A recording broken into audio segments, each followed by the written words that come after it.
got everybody riled up, told everybody head on down. So we basically just following what he said. Based on what you have heard, what your committee has learned, do you believe there is enough evidence to confirm that former President Trump was essentially giving his supporters direct orders to march toward and breach the Capitol? I certainly think there's enough evidence for citizens to come to that conclusion. So citizens have to do something about it? Was the one who sent out the Why are you trying to make us grab them by the posse? Galvanized, dangerous extremists in the country.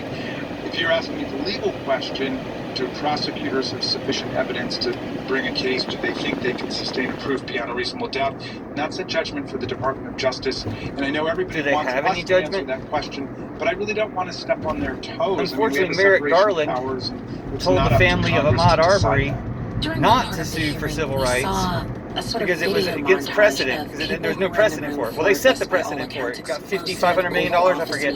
On the evening of December 18th, as you build a case, but you need to set a precedent for arresting ex-presidents, and Merrick Garland's not the one to do it. But then it's on Joe Biden to replace him prior to December 18th with somebody who'll do it. It's on Joe Biden. AOC 24. Joe Biden's electoral college majority had failed. Now, in desperation, Sidney Powell, but if it doesn't matter because Biden does nothing, the Overstock guy, all showed up at the White House with a new plan. And now the plan was to get Donald Trump to sign an executive order appointing a new special counsel, Sidney Powell, and seizing the state's election machines across the country. But essentially, this whole maneuver was thwarted by the White House staff. And that was the moment in the middle of the night that Donald Trump decided to summon the crowd.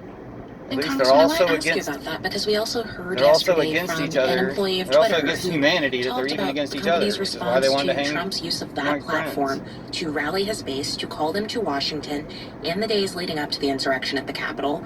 And this was a witness that was anonymous. I'd like to ask you why, and if there was anything that this employee said that could precipitate legal action against either Twitter or that employee themselves. Well, this employee was doing everything.